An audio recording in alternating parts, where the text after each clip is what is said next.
Филипплилерге жазылған хат. 1 бап. Масих Исаның құллары болған біздер, Павел һәм Тимофейден, Филипп қаласындағы Иса Масихқа тиеслі болған барлық мұқаддеслерге, әсіресе жамаат жетекшілері менен қызметшілеріне сәлем. Әкеміз Құдай һәм иеміз Иса Масих сізлерге мейірім һәм тынышлық берсін. Сізлерді әр сапар еске алғанымда Құдайға шүкірлік білдіріп атырман. Мен Құдайға дуа еткенімде сізлер үшін әр қашан қуаныш пенен сорайман. Себебі сізлер бастан баслап әзіргі уақытқа дейін қош хабарды жариялауға үлес қосып келмектесізлер. Сізлердің араңызда жақсы істі баслаған Құдайдың бұны Масих Исаның күніне шекем толық тамамлайтығынына анық сенемен. Әммеңіз туралы ұсындай пікірде болуым орынлы. Өйткені сізлер әмме уақыт менің жүрегімдесіз.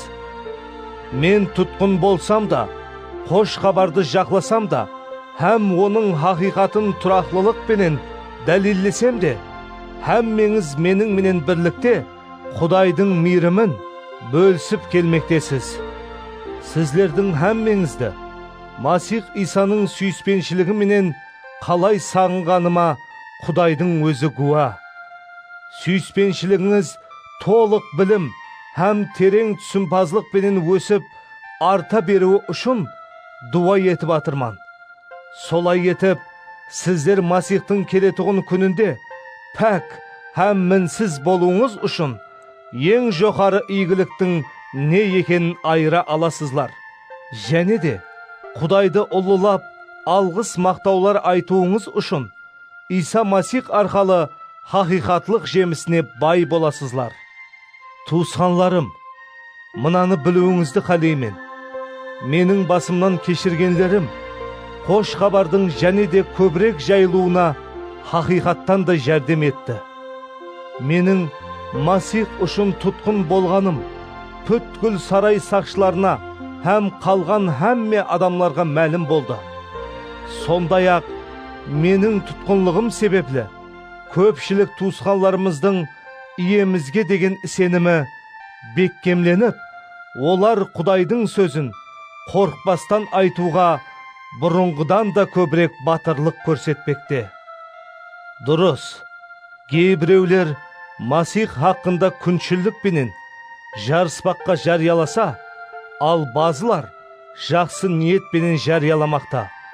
Осы кейінгілер менің бұл жерге қош хабардың қорғаушысы етіп қойылғанымды біліп, бұны сүйіспеншілікпенен іслеп атыр. Ал алдыңғылары менің тұтқынлық ауқалымды еле де ауырластырмақшы болып, Масих хақында өздерінің атақ абырайлары үшін нәпәк ниетпенен жарияламақта. Бірақ солай болса не болыпты? Мейлі жаман ниетпенен болсын, мейлі хақ ниетпенен болсын, Масих хақында қандай жолменен жарияланса да, мен бұған қуанаман. Ауа, мен қуана беремен де. Себебі сіздердің еткен дуаларыңыздың һәм Иса Масихтың рухының жәрдемі менен бұл ауқалымнан азат болатығынымды білемен. Қандай жағдай болса да, мен Масихтан арланбауды қалеймен. Тірі болсам да, өлсем де, әр қашан болып келгеніндей, әзірде Масихты бүткіл барлығым менен ұлылау үшін толық батырлық көрсетуден беккем үміт етемен. Өйткені менің үшін өмірімнің мәнісі бұл Масих, ал өлім ұтыс демек. Бірақ егер бұл дүнияда өмір сүруім арқалы өнімні минет етсем, онда нені таңлауды білмеймін. Мені екі тәрепте өзіне тартады. Бұл дүниядан кетіп, Масих пенен бірге болуды қалеймін. Себебі бұл ана ғұрлым жақсырақ. Бірақ бұл дүнияда қалуым сіздер үшін кереклірек. Бұған көзім жеткенліктен қалатығынымды білемен. Сенімде өсіп қуануыңыз үшін әммеңіз бенен бірге боламан. Солай етіп, және жаныңызға келгенімде, Масих Иса алдында менің еледе көбірек мақтана аласызлар. Тек жасап атырған өміріңіз Масихтың қош хабарына лайықлы болсын. Сонда келіп сіздерді көрсем де, алыста болып хал жағдайыңызды есітсем де, сіздердің бір рухта беккем тұрғаныңызды қош хабарға деген сенім үшін бір жан, бір тән болып күресіп атырғаныңызды білейін. Және де өздеріңізге қарсы шыққанлардан еш қорықпайтұғыныңызды да естейін. Сіздердің бұндай батырлығыңыз олардың набыт болатұғынының, ал сіздердің құтқарылатұғыныңыздың белгісі һәм Құдайдың ісі. Өйткені Құдай Масих үшін сіздерге оған тек сенуді емес, ал ол үшін азап шегуді де айрықша құқық етіп берген. Осы азапты басымнан кешіргенімді сіздер көрдіңлер, һәм әзір де азап шегіп атырғанымды естіп атырсызлар. Менің бұл күресіме сіздер де шеріксізлер. Филипплілерге жазылған хат, 2 бап. Егер сіздерде Масихтан келген жігер, сүйіспеншіліктен пайда болған жұбаныш, мұқаддес рух пенен қарым қатынас, мейірімлілік һәм рехімлілік бар болса, онда бір пікір һәм сүйіспеншілік пенен, бір рух һәм мақсет пенен бірлесіп, менің қуанышымды толы қылың. Ешбір нәрсені өз атақ абырайыңызды асыру үшін, ямаса мақтаншақлық пенен іслемеңлер. Ал әр біріңіз кішіпейілік пенен басқаларды өзіңізден үстін деп есаплаңлар. Тек өзіңіздің ғана емес, ал басқалардың да пайдасын көздеңлер. Масих Исада болған мына кішіпейілікке сізлер де ие болыңлар. Масих құдайлық табиатқа ие бола тұра, Құдайға тең атақты алуға ұмтылуды өзіне мүнәсіп көрмеді. Ал өз ұлылығынан ваз кешіп, құл келбетін қабыллады. Ол адам болып туылып, адам көрінісінде келді. Ол өзін пәс тұтты, һәм өлімге, хәтте атанақ ағаштағы өлімге барып, Құдайға бойсынды. Сонлықтан да Құдай оны ең биік мәртебеге ерістірді, һәм оған барлық атлардан жоғары тұратұғын атты берді. Солай етіп, Исаның аты аталғанда, аспандағылардың, жердегілердің, һәм жердің астындағылардың барлығы тізе бүгіп, Құдай әкенің ұлылануы үшін һәмме Иса Масихты иеміз деп ашық мойынлайды. Солай етіп, сүйіклі туысқанларым, мен жаныңызда болғанымда, сізлер бәрқұлла Құдайға бойсынатұғын едіңлер. Ал әзір жаныңызда жоқ уақытында да, бұрынғыдан көбірек бойсынып, қорқыныш һәм сақлық пенен құтқарылуыңызға сай іс-әрекетлерді әмелге асыра беріңлер. Себебі, өзіне ұнаған іслерді қалеуіңіз һәм іслеуіңіз үшін Құдайдың өзі сізлерге түрткі салады. Әр бір нәрсені тоңқылдамай һәм тартыспай іслеңлер. Сонда сізлер адасқан һәм бұзылған әулет арасында Құдайдың кемшіліксіз, таза һәм мінсіз балалары боласызлар. Құдайдың өмір беретұғын сөздерін басқаларға жеткізіп, дүниядағы жұлдызлар сияқлы жарқырайсызлар. Солай етіп, менің жан тәнім менен қылған минетім босқа кетпей, Масихтың қайта келетұғын күнінде мақтана аламан. Сізлердің сенім бойынша берген құрбанлығыңызды һәм еткен қызметіңізді толықтыру үшін қаным құрбанлық шарабы сияқлы төгілетұғын болса да, мен қуанаман. Һәм әммеңіздің қуанышыңызды бөлсемен. Сол сияқлы, сізлер де қуаныңлар, әм менің қуанышымды бөлсіңлер. Хал жағдайыңызды біліп, менің де кеулім жай табу үшін, иеміз Иса қалесе Тимофейді жақын арада сіздерге жіберуден үміт етемен. Өйткені, ол сияқлы шын жүректен сіздердің ғамыңызды ойлайтұғын менің басқа адамым жоқ. Әмме Масих Исаның емес, ал өз мәпін ойлайды. Бірақ Тимофейдің сенімлі адам екені сіздерге мәлім. Себебі ол, әкесінің жанында қызмет еткен ол сияқлы, қош хабардың жариялануы үшін менің қасымда қызмет етті. Жағдайымның қандай болатұғыны белгілі болудан, оны дәру жіберуден үміт етемен. Иемізге сенімім кәміл. Менің өзім де жақын арада барып қаламан. Бірақ, мүтәж болғанымда маған жәрдем ету үшін сіздердің жіберген елшіңіз, туысқаным, шерігім, һәм қош хабар үшін сауаштағы жолдасым Епафрадитті сіздерге қайтарып жіберуді мақұл көрдім. Өйткені ол әммеңізді сағынып атыр. Һәм оның ауырып қалғаны хақында хабар тапқаныңыз себеплі қатты уайымлайды. Ол хақиқаттан да өлім төсегінде жатты. Дегенменен Құдай оған тек оған емес, ал қайғы үстіне қайғы шекпеуім үшін маған да рехімлілік етті. Сондықтан оны және көріп, қуануыңыз үшін, һәм менің қайғыларым да жеңілдесуі үшін оны қатты асығыслықпенен жаныңызға жіберіп атырман. Оны иеміздің атынан үлкен қуанышпенен қарсы алыңлар, һәм осындай адамларды hürmet етіңлер.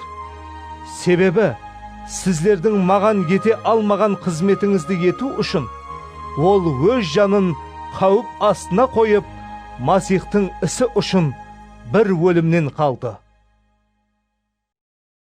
Филипплілерге жазылған хат. 3 бап.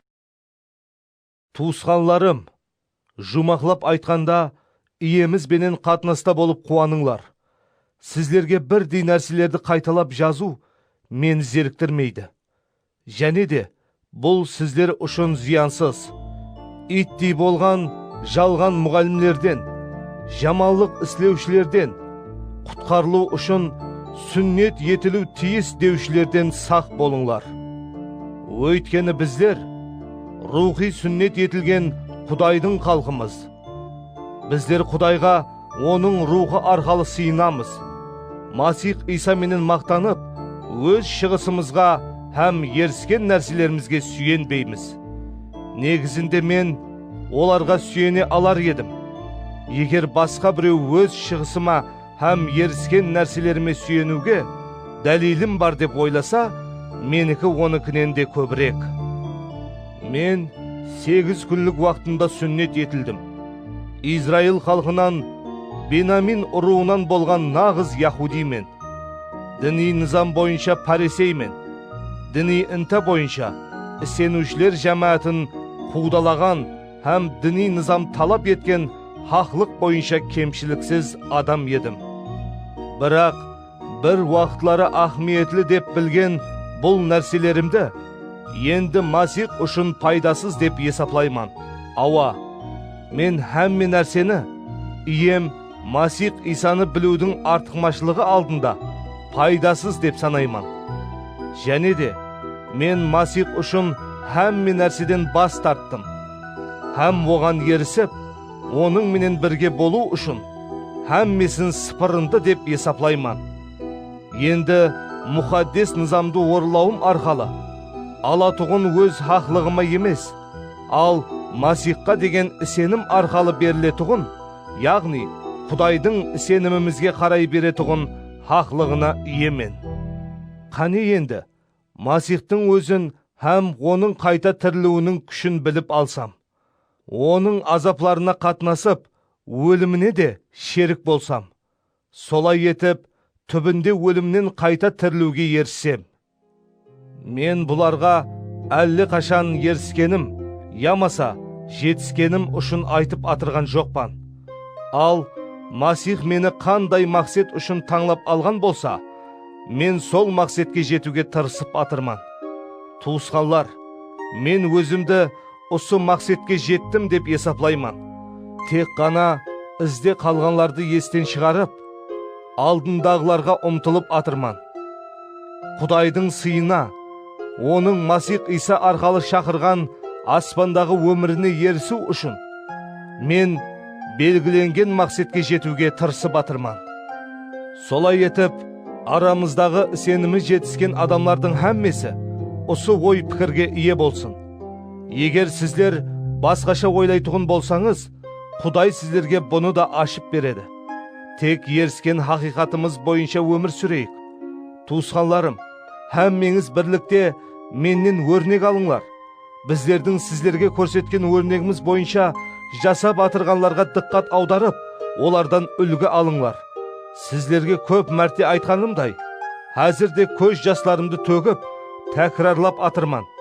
Көп адамлар Масихтың атанақ ағаштағы құрбанлығын қабыл етпей, оның дұшпаны болып жасамақта.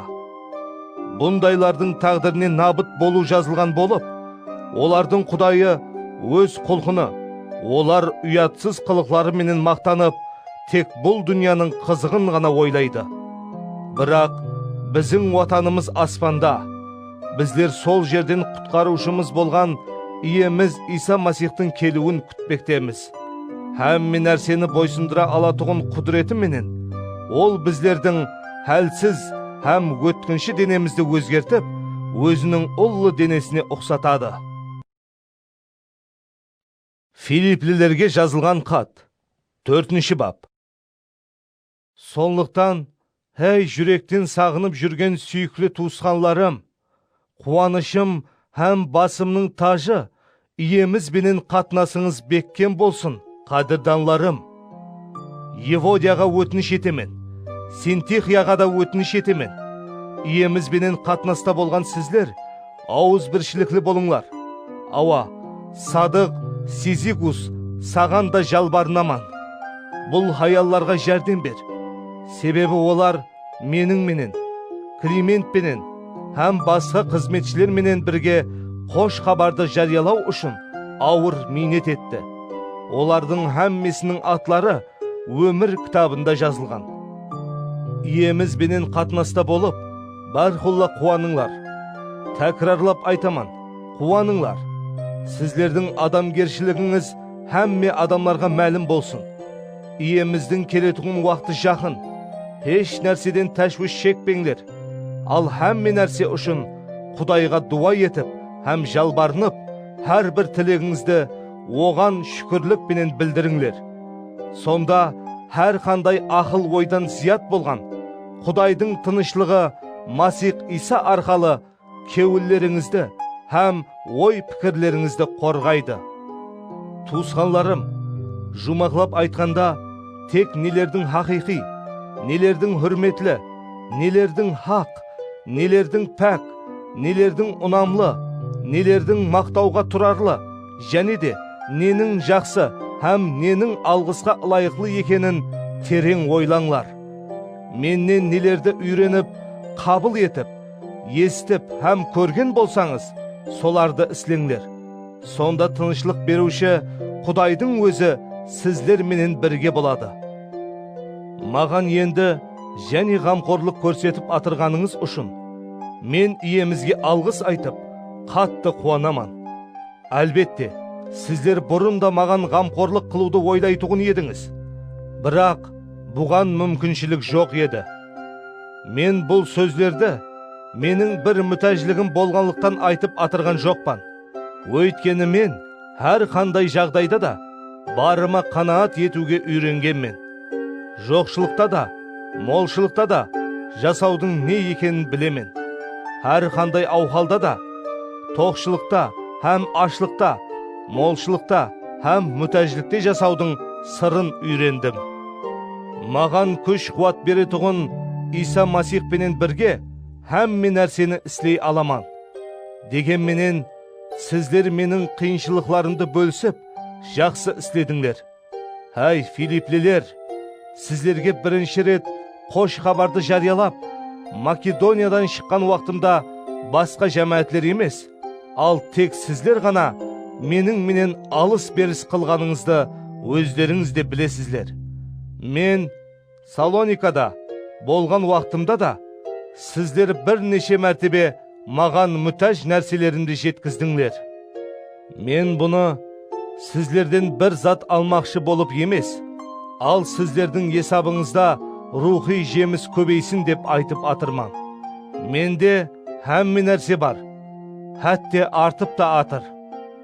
Епафродит арқалы жіберген нәрселеріңізді алғанлығым себеплі еш мұқтажлығым қалмады. Бұл нәрселер қош иіслі түтеткі һәм Құдай ұнатып қабыл ететұғын құрбаллық. Менің Құдайым сіздердің әр бір мұқтажлығыңызды Масих Иса арқалы өзінің салтанатлы байлығы менен қандырады. Әкеміз Құдайға мәңгіге даңқ болсын. Аумин. Масих Исаға тиісілі болған барлық сенушілерге сәлем айтыңлар. Жанымдағы туысқанлар сіздерге сәлем айтып атыр. Барлық сенушілер, әсіресе Рим патшасы Қайсардың сарайындағылар сіздерге сәлем айтып атыр. Иеміз Иса Масихтың мейірімі рухыңызға яр болсын.